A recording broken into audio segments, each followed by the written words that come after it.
Hello students, आप सबका सबकी पाठशाला में स्वागत है। और अब हम एक नया चैप्टर करने वाले हैं। बहुत इंटरेस्टिंग मज़ेदार चैप्टर है जिसमें आप बहुत कुछ सीखोगे नया।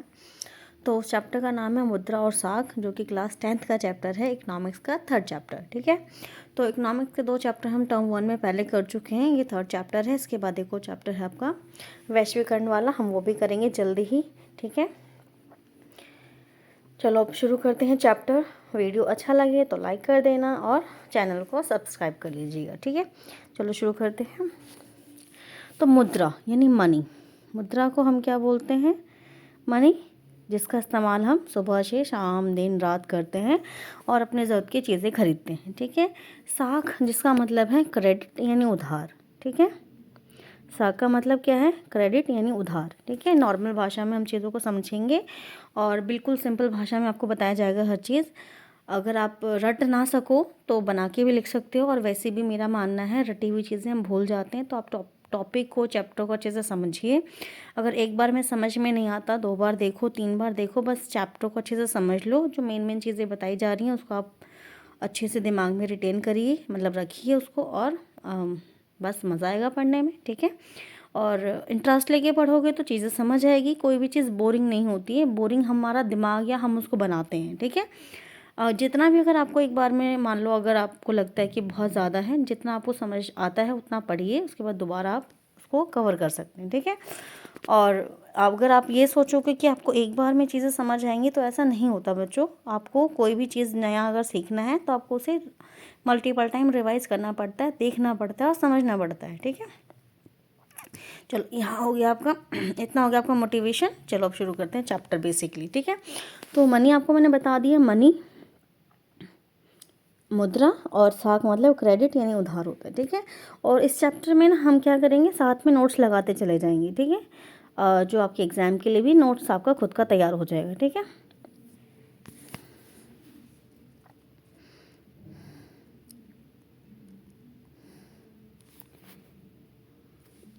मुद्रा का इस्तेमाल हमें रोज़ाना के जीवन का एक बहुत बड़ा हिस्सा है। अपने चारों तरफ देखिए, आप किसी एक दिन में मुद्रा से जुड़े कई सौदों की पहचान कर सकते हैं। क्या आप इनकी एक सूची बना सकते हैं? बिल्कुल बना सकते हैं। जब हम सुबह उठते हैं तो उठने के साथ ही जब ब्रश करके हम सबसे पहले जो लेते हैं, दूध लेने जाते हैं।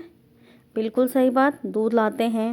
इसके अलावा नाश्ते में कुछ भी, जो लोग ब्रेड खाते हैं वो ब्रेड लेके आते हैं, जो लोग रस खाते हैं वो रस लेके आते हैं। ठीक है, तो सुबह से लेके रात तक ना जाने हम कितनी बार मुद्रा से चीज़ों का लेन देन करते हैं। ठीक है,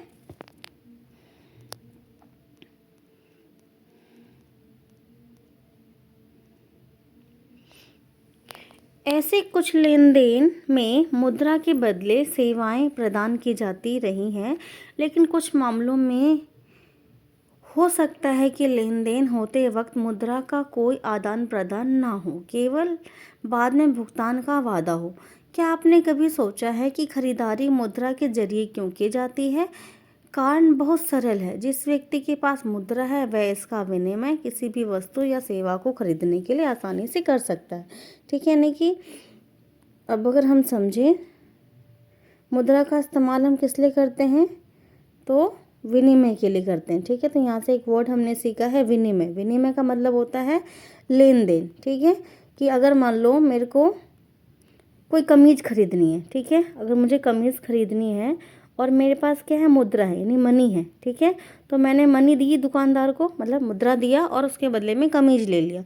तो ये 2 पक्षों के बीच में लेन देन हो रहा है, मतलब मैंने मुद्रा दिया और दुकानदार से मैंने कमीज़ ली, तो इसको हम विनिमय बोलेंगे, यानी एक्सचेंज बोलेंगे। ठीक है,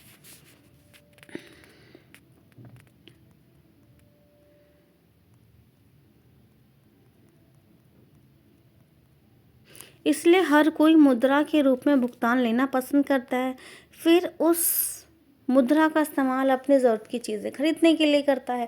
जैसे मान लो जिस दुकानदार से मैंने कमीज़ ली, मैंने उसको पैसे दिए, उस पैसे का इस्तेमाल वो अपनी ज़रूरत को पूरा करने के लिए करेगा। ठीक है, तो इस तरीके से मुद्रा जो है वो एक सर्कल की तरह घूमता रहता है। एक जूता निर्माता का उदाहरण देखते हैं। वह बाजार में जूता बेचकर गेहूं खरीदना चाहता है। जूता बनाने वाला पहले जूते के बदले में मुद्रा प्राप्त करेगा, फिर उस मुद्रा का इस्तेमाल करके वो गेहूं खरीदेगा। ठीक है, जैसा भी मैंने आपको कमीज का एग्जाम्पल दिया, इसमें जूते का एग्जाम्पल दे रखा है कि एक जूता बनाने वाला है, कोई व्यक्ति गया, मान लो ये ए है, ठीक है, इसने इसको क्या किया, पैसे दिए और इससे इसने जूता ले लिया। ठीक है, अब जूते वाले के पास पैसा पहुंच गया। ठीक है, अब ये जूता वाला क्या खरीदना चाहता है, गेहूं खरीदना चाहता है। तो मान लो कोई यहाँ पर एक व्यक्ति है बी नाम का, उसने क्या किया, इसने क्या किया, बी व्यक्ति से गेहूं खरीदा। अब बी व्यक्ति के पास मुद्रा आ गया है। ठीक है, तो सेम बी व्यक्ति अपनी ज़रूरत को पूरा करने के लिए उस पैसे का इस्तेमाल करेगा। तो इस तरीके से एक चक्र जो है वो चलता रहता है।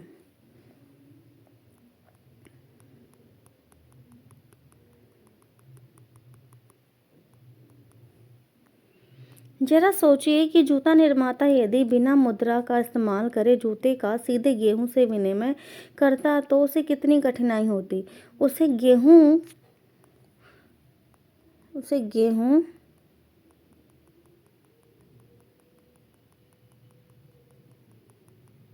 उगाने वाले ऐसे किसान को खोजना पड़ता जो न केवल गेहूं बेचना चाहता हो बल्कि साथ में जूते भी खरीदना चाहता हो। अर्थात दोनों पक्ष एक दूसरे की चीज़ों को खरीदने और बेचने के लिए सहमत हों।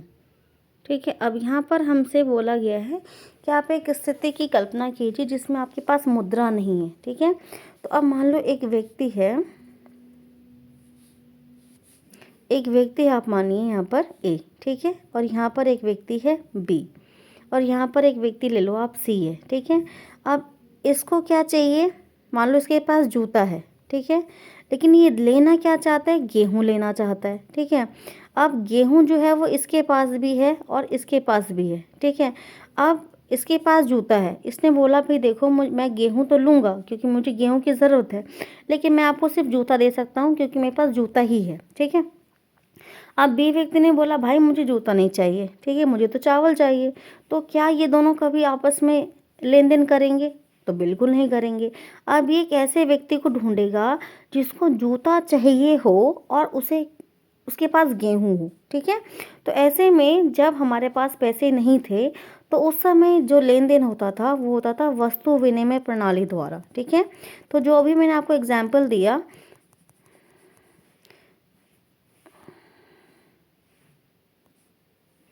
तो उस समय जो लेन देन होता था वो होता था वस्तु विनिमय प्रणाली द्वारा। ठीक है, जब मुद्रा नहीं था तब लोग क्या करते थे, इसको हम इंग्लिश में बार्टर सिस्टम बोलते हैं। तो इसमें क्या होता है, एक व्यक्ति अपनी वस्तु को देता है और दूसरे व्यक्ति से उसकी वस्तु लेता है, तो इसी को बोलते हैं वस्तु विनिमय प्रणाली। ठीक है, अब ये इतना मुश्किल हुआ करता था कि मान लो अगर मेरे पास कोई चीज़ है, मान लो मैं शर्ट बेचती हूँ, तो मुझे ऐसा व्यक्ति ढूंढना होगा जो शर्ट खरीदना चाहता है और उसके पास गेहूँ हो या चावल हो या ऐसी चीज़ हो जो मुझे लेना हो। ठीक है, तो इसी को हम बोलते हैं आवश्यकता का दोहरा संयोग। लेकिन जब मुद्रा आया तो मुद्रा के आने से ही समस्या खत्म हो गई। अब आपको ऐसा व्यक्ति नहीं ढूंढना, आपके पास पैसा है, आप जो मर्जी वो खरीद सकते हो। ठीक है, एक व्यक्ति जो वस्तु बेचने की इच्छा रखता है वही वस्तु दूसरा व्यक्ति खरीदने की इच्छा रखता है, इसी को हम बोलते हैं आवश्यकता का दोहरा संयोग। ठीक है, यानी कि जो व्यक्ति जो बेच रहा है वो दूसरे द्वारा खरीदा जाना चाहिए। वस्तु विनिमय प्रणाली जहाँ मुद्रा का उपयोग किए बिना वस्तु का विनिमय होता था, वहाँ आवश्यकताओं का दोहरा संयोग जो है वो एक ज़रूरी तत्व माना जाता था, यानी बहुत महत्वपूर्ण होता था।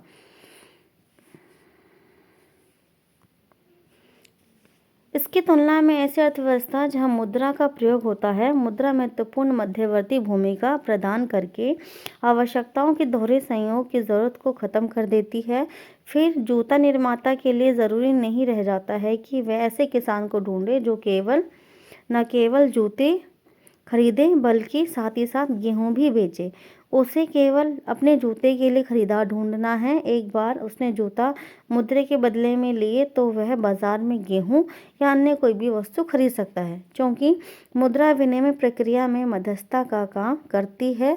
इसे विनिमय का माध्यम कहा जाता है। ठीक है, यानी कि मुद्रा का जो मेन काम है वो क्या है, विनिमय का माध्यम है, यानी कि मीडियम ऑफ एक्सचेंज है, जिसमें कि जो लोग हैं वो क्या करते हैं, मुद्रा का इस्तेमाल करके अपने ज़रूरत की चीज़ों को खरीदते हैं। ठीक है,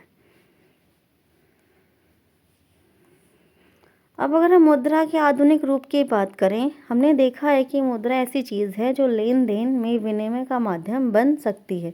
सिक्के के चलन से पहले तरह तरह की चीज़ें मुद्रा के रूप में इस्तेमाल की जाती थी। उदाहरण के लिए प्रारंभिक काल से ही भारतीय अनाज और पशु का मुद्रा के रूप में इस्तेमाल किया जाता था। इसके बाद सोना, चांदी, तांबे जैसी धातुओं के सिक्के का चलन शुरू हुआ, जिसका चलन पिछली सदी तक रहा है। ठीक है, यानी कि पहले जो है वो पशुओं का मुद्रा के रूप में इस्तेमाल होता था। ठीक है, और अनाज का, यानी कि एक अनाज, जैसे मान लो कोई आइसक्रीम वाला है, सपोज़ करो। ठीक है, तो पहले ऐसा होता था गांव वगैरह में, तो आइसक्रीम वाला क्या करता था, गेहूँ, मक्का, चावल ये सब चीज़ें लेता था, उसके बदले में वो आइसक्रीम देता था। तो जो चीज़ें हम उसको दे रहे हैं वो क्या काम कर रहा है, मुद्रा का काम कर रहा है। ठीक है, अब अगर हम मुद्रा के आरंभिक रूप की बात करें तो देखो सिक्के सोने चांदी के, है ना, ये देखो आरंभिक आज सिक्के हैं ये, जो कि 2500 साल पुराना है। एक ये सिक्का है, गुप्त काल के सिक्के हैं ये, तुगलक के सिक्के हैं ये, अलग अलग समय के सिक्के आपको इसमें दिखाया हुआ, और ये आधुनिक सिक्का है जो हम आज इस्तेमाल करते हैं। ठीक है,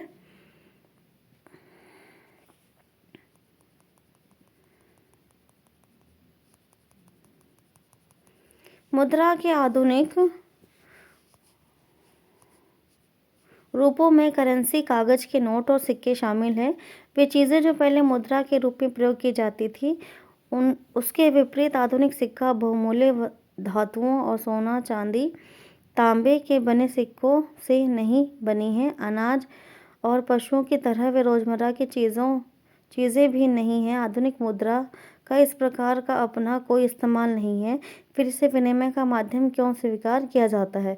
इसे विनिमय का माध्यम इसलिए स्वीकार किया जाता है क्योंकि किसी देश की सरकार इसे प्राधिकृत करती है, यानी ऑथराइज करती है। देखो, हम सभी लोग जो हैं वो मुद्रा, पैसे आराम से ले लेते हैं। 500 का नोट हो, 200 का नोट हो, 100 का नोट हो, 10 का सिक्का हो, 5 का सिक्का हो, सभी चीज़ें हम ले लेते हैं। क्यों ले लेते हैं? क्योंकि वो सरकार द्वारा प्राधिकृत है, यानी ऑथराइज्ड है। ठीक है, अगर हमें कोई बोले कि आप 2000 का नोट ले लो अभी वर्तमान समय में, बिल्कुल हम नहीं लेंगे। क्या करेंगे? क्योंकि वो तो अब चल ही नहीं रहा। हाँ, आज से अगर जब सरकार ने बंद करा है 2000 का नोट, अगर उससे पहले अगर हमें कोई देता 2000 का नोट, तो हम बिल्कुल ले लेते, क्योंकि उस समय वो 2000 का नोट चल रहा था। लेकिन अब सरकार ने क्या फैसला लिया है कि अब 2000 का नोट नहीं चलेगा। ठीक है, तो यानी हम 2000 का नोट लेके क्या करेंगे जब वो चलेगा ही नहीं तो। ठीक है, तो इसीलिए हम मुद्रा को क्यों स्वीकार करते हैं? क्योंकि सरकार के द्वारा वो ऑथराइज्ड है, यानी प्राधिकृत है, इसीलिए सरकार ने उसको मान्यता दिया हुआ है, इसलिए हम उसको स्वीकार करते हैं, यानी कि कोई भी व्यक्ति उसे लेने से मना नहीं करेगा। ठीक है, भारत में भारतीय रिजर्व बैंक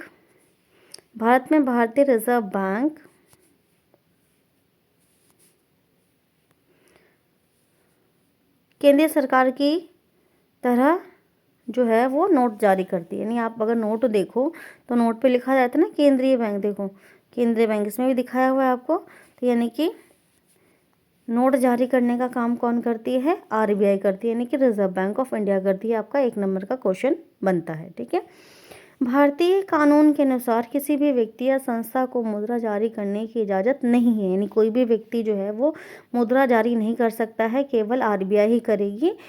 इसके अलावा कानून विनिमय के माध्यम के रूप में रुपए का इस्तेमाल करने की वैधता प्रदान करता है, जिसे भारत में सौदों की अदायगी के लिए मना नहीं किया जा सकता। यानी कि जो भी सरकार ने जिन भी नोट और सिक्कों को प्राधिकृत कर रखा है, यानी अनुमति दे रखी है कि वो चलेगा, वो वैध हैं, वैधानिक है, यानी कि तो उनको लेने से कोई भी मना नहीं कर सकता। भारत में कोई व्यक्ति कानूनी तौर पर रुपए में अदायगी को अस्वीकार नहीं कर सकता है, इसलिए रुपया व्यापक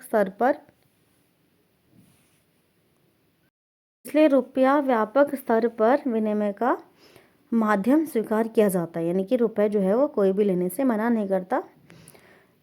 बैंकों में निक्षेपण यानी डिपॉजिट इन बैंक, ठीक है, यानी बैंकों में जो हम पैसा जमा कराते हैं ना उसी को बैंकों में निक्षेपण कहा जाता है, डिपॉजिट इन बैंक्स कहा जाता है, ठीक है। लोग मुद्रा बैंकों में निक्षेप के रूप में भी रखते हैं, यानी कि जनरली हम सभी लोग क्या करते हैं, जो पैसे बच जाते हैं खर्चे से उनको हम अपने अकाउंट में जमा करा के रखते हैं और किसी भी समय हम उसको निकाल सकते हैं अपने ज़रूरत के अनुसार, ठीक है। उदाहरण के लिए हर महीने के आखिर में वेतन वाले मजदूरों के अतिरिक्त नगद होता है। लोग इस अतिरिक्त नगद का क्या करते हैं, वे इसे बैंकों में अपने खाते में जमा करा देते हैं। बैंक ये जमा स्वीकार करती है और इस पर सूद भी देती है, ठीक है। नहीं, बैंक का क्या काम है, बैंक जो पैसा हम उनको देते हैं, बैंक जो है उस जमा को स्वीकार करती है, उस पर सूद मतलब इंटरेस्ट यानी कि ब्याज, ठीक है। सूद का मतलब क्या हुआ, नॉर्मल भाषा में हम ब्याज बोलते हैं और इंग्लिश में इसको हम इंटरेस्ट बोलते हैं, भी देती है बैंक। इस तरह लोगों का धन बैंकों के पास सुरक्षित रहता है और इस पर सूद भी मिलता रहता है। लोगों को अपनी आवश्यकता के अनुसार इसमें से धन निकालने की सुविधा भी उपलब्ध है, यानी हम जो पैसा अपने अकाउंट में जमा करा के रखते हैं उसमें से जितना भी हमें ज़रूरत लगता है हम उसे निकाल सकते हैं, ठीक है। तो पहले का ज़माना जब था तो लोगों को बैंकों में पर्चियाँ भर करके पैसे निकालने पड़ते थे। आजकल तो मॉडर्न टेक्नोलॉजी है, हमारे पास ATM कार्ड, डेबिट कार्ड्स हो गए हैं, इसके अलावा ऑनलाइन ट्रांसफ़र्स हम कर सकते हैं, तो बहुत ईजी हो गया है, ठीक है। अब हमें यहाँ पर एक बात समझना है कि जो जमा हम बैंक में रखते हैं, जमा मतलब जो पैसे हम बैंक में जमा रखते हैं उसे हम बोलते हैं मांग जमा यानी डिमांड डिपॉजिट्स। मांग जमा क्यों, क्योंकि हम उसे कभी भी अपनी ज़रूरत के अनुसार मांग सकते हैं, निकाल सकते हैं, इसलिए हम उसको डिमांड डिपॉजिट या फिर मांग जमा कहते हैं। मांग जमा एक अन्य दिलचस्प सुविधा देता है। यह सुविधा इसे मुद्रा का विनिमय का माध्यम महत्वपूर्ण लक्षण प्रदान करता है। आपने नकद की बजाय चेक से भुगतान के बारे में भी सुना होगा। चेक से भुगतान के लिए भुगतानकर्ता जिसका किसी बैंक में खाता है एक निश्चित रकम के लिए चेक काटता है और चेक ऐसा कागज़ है जो बैंक को किसी व्यक्ति के खाते में चेक पर लिखे नाम के किसी दूसरे व्यक्ति को एक खास रकम के भुगतान का आदेश देता है, ठीक है। देखो ये चेक दिखाया हुआ है आपको, तो ये चेक का एग्जाम्पल है कि जिसके बैंक में पैसा होता है वो कैश निकालने की जगह क्या कर सकता है, चेक का भुगतान भी कर सकता है, जिसमें ऊपर पे लिखा रहता है। तो जिसको आपको पैसे देना उसका नाम आएगा, तो जिसको आपको पैसे देने हैं उसका नाम आएगा। इसके अलावा जितना पैसा देना है वो लिखना होगा, यहाँ अमाउंट लिखा जाएगा, यहाँ साइन किया जाएगा और जिस भी बैंक का खाता है वो यहाँ पर लिखा रहेगा बैंक का नाम, ठीक है। तो इससे क्या है कि निकालने का जो झंझट है, मतलब जो एक टाइम कंज्यूमिंग प्रोसेस है वो बच जाता है और आप सीधा जिस भी व्यक्ति को आपको भुगतान करना है वो आप उसको सीधा उसके नाम पे चेक काट सकते हो, ठीक है। और ये अकाउंट पे ही ऐसे कोने में लिखा जाता है, तो ये चेक सीधा अकाउंट में जमा हो जाएगा। इस तरह हम देखते हैं कि मांग जमा में मुद्रा के अनिवार्य लक्षण मिलते हैं। मांग जमा के बदले चेक लिखने की सुविधा से बिना नकद का इस्तेमाल किए सीधे भुगतान करना संभव हो जाता है। चूँकि मांग जमाओं को करेंसी के साथ व्यापक स्तर पर भुगतान का माध्यम स्वीकार किया जाता है, इसलिए आधुनिक अर्थव्यवस्था में इसे भी मुद्रा समझा जाता है, यानी कि चेक को भी हम क्या मानते हैं, मुद्रा मानते हैं। यहाँ आपको बैंक की भूमिका को याद रखना होगा। बैंक के लिए इन जमाओं के बदले कोई भी मांग जमा एवं भुगतान नहीं होगा।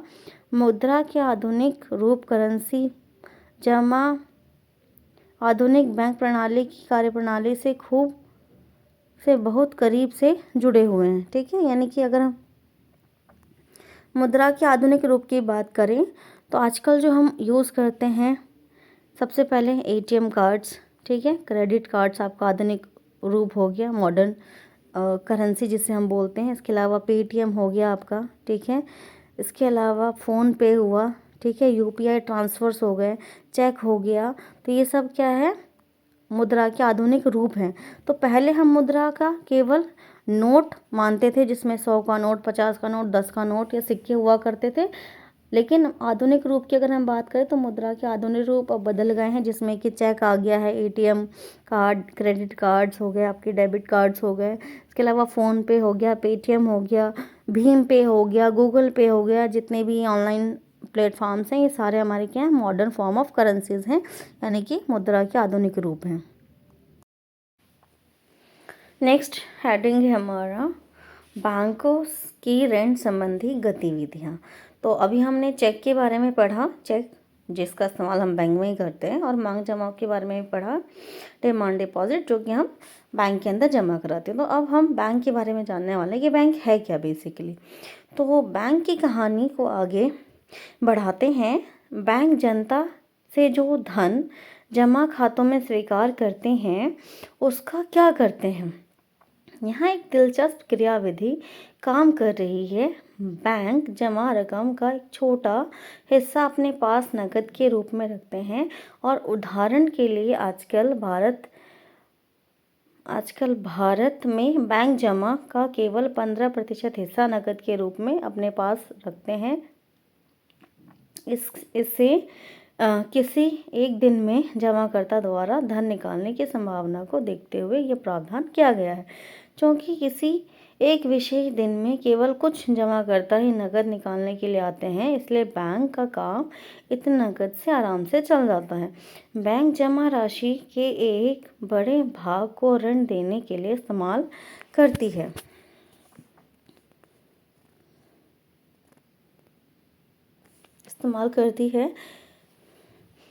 विभिन्न आर्थिक गतिविधियों के लिए ऋण की एक बहुत मांग रहती है। हम इसके बारे में आगे आने वाले खंडों में और पढ़ेंगे। बैंक जमा राशि का लोगों की ऋण आवश्यकताओं को पूरा करने के लिए इस्तेमाल करते हैं। इस तरह बैंक जिनके पास अतिरिक्त राशि है, यानी जमाकर्ता, एवं जिन्हें राशि की ज़रूरत है, यानी कर्जदार, के बीच में मध्यस्थ का काम करती है।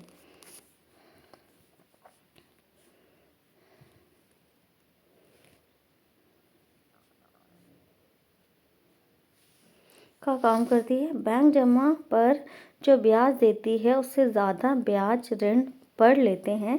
कर्जदारों से लिए गए ब्याज और जमाकर्ताओं को दिए गए ब्याज के बीच में अंतर बैंकों की आय का प्रमुख स्रोत है। ठीक है, तो बैंक क्या है, बेसिकली एक वित्तीय संस्था है, एक संस्था है जो क्या करती है।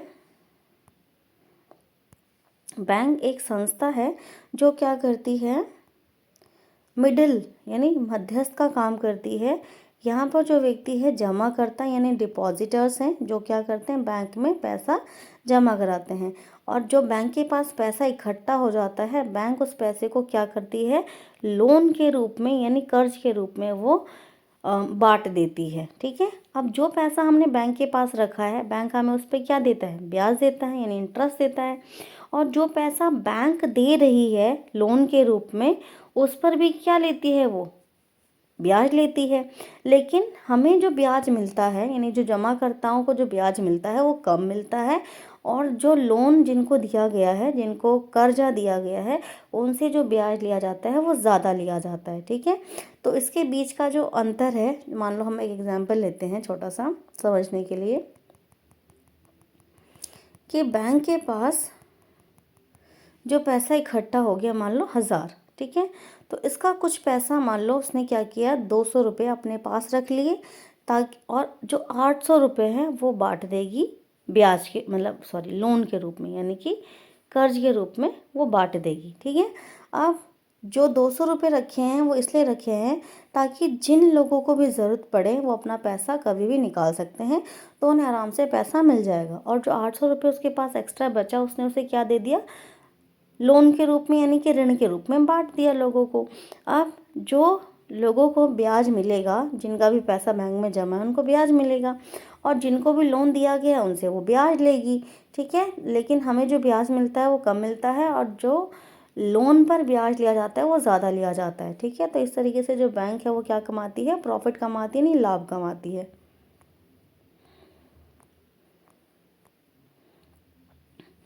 अब साख यानी क्रेडिट, यानी उधार।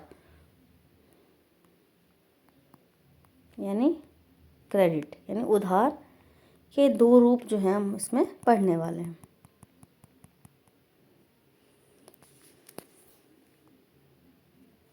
हमारी रोज़मर्रा की गतिविधियों में ऐसे बहुत से लेन देन होते हैं जहाँ किसी न किसी रूप में ऋण का उपयोग होता है। ऋण यानी उधार से हमारा तात्पर्य एक सहमति से है जहाँ साहूकार कर्जदार को धन, वस्तुएं या सेवाएं मुहैया कराता है और बदले में भविष्य में कर्जदार से भुगतान करने का वादा लेता है।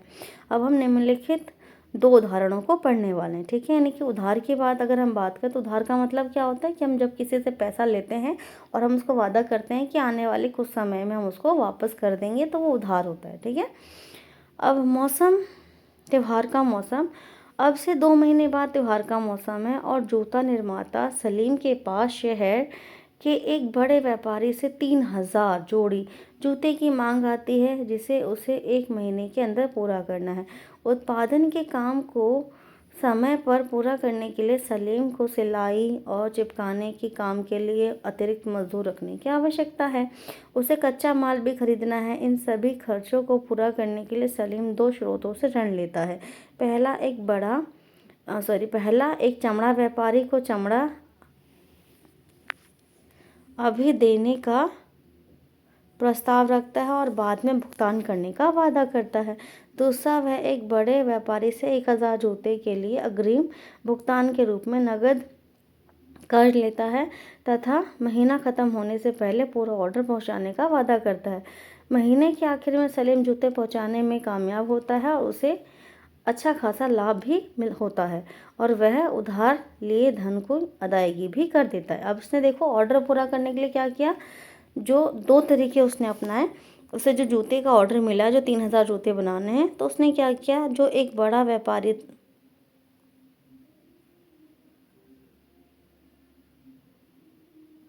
ठीक है, तो उसने क्या किया कि एक व्यापारी को बोला कि आप मुझे चमड़ा उधार दे दो और जैसे मेरे पास पेमेंट आएगा, पैसे आएगा, मैं आपको पैसे दे दूंगा। और दूसरा ऑप्शन क्या चुना उसने कि जिसने उसको ऑर्डर दिया है उसने बोला उसको कि आप मुझे 1000 जूतों का एडवांस पैसा दे दो, ठीक है। तो 2 तरीके से उसने पैसे इकट्ठे किए और उसने अपना काम समय पे किया और जो जिससे भी उसने उधार लिया था उसको वो वापस कर दिया। सलीम उत्पादन के लिए कार्यशील पूंजी की ज़रूरत को ऋण के द्वारा पूरा करता है। ऋण उसे उत्पादन के कार्यशील खर्चों और उत्पादन को समय पर पूरा करने में मदद करता है और वह अपनी कमाई बढ़ा पाता है। इस प्रकार ऋण एक महत्वपूर्ण तथा सकारात्मक भूमिका अदा करता है, ठीक है। यानी कि अब जिस व्यक्ति के पास पैसा नहीं था उसने क्या किया, ऋण लेकर के अपना काम पूरा किया और अच्छा खासा मुनाफा कमाया, यानी कि प्रॉफिट कमाया। अब दूसरी कहानी सपना की है। एक छोटे किसान सपना अपने 3 एकड़ की ज़मीन पर मूंगफली उगाती है। वह इस उम्मीद पर फसल तैयार होने पर कर्ज अदा कर देगी, खेती के खर्चे के लिए साहूकार से ऋण लेती है। फसल पर कीटनाशक के हमले से फसल बर्बाद हो जाती है। हालांकि सपना फसल पर महंगी कीटनाशक दवाइयाँ छिड़कती है, उससे कोई खास फर्क नहीं पड़ता है। वह साहूकार का कर्ज लौटाने में असफल रहती है और साल के अंदर यह कर्ज बड़ी रकम बन जाती है। अगले साल सपना खेती के लिए दोबारा उधार लेती है। इस साल फसल सामान्य रहती है लेकिन इतनी कमाई नहीं होती है कि वह अपने कर्जे को वापस कर सके। वह कर्ज में फंस जाती है और उसे कर्ज को चुकाने के लिए अपनी ज़मीन का कुछ हिस्सा बेचना पड़ता है, ठीक है। अब यहाँ पर हमने देखा कर्जे का एक जाल बन गया। कैसे? क्योंकि उसने जो पैसा लिया था साहूकार से लिया था और उसने ज़्यादा ब्याज दर पे पैसे लिए थे जो कि वो चुका नहीं पाते क्योंकि उसकी फसल ख़राब हो जाती है, ठीक है। और अगली बार जब उसकी फसल अच्छी होती है, सामान्य होती है, तो क्योंकि 1 साल के अंदर पैसा बहुत ज़्यादा बढ़ चुका होता है तो वो उसको चुका नहीं पाती है, उसे कुछ हिस्सा जो है अपनी ज़मीन का बेचना पड़ता है।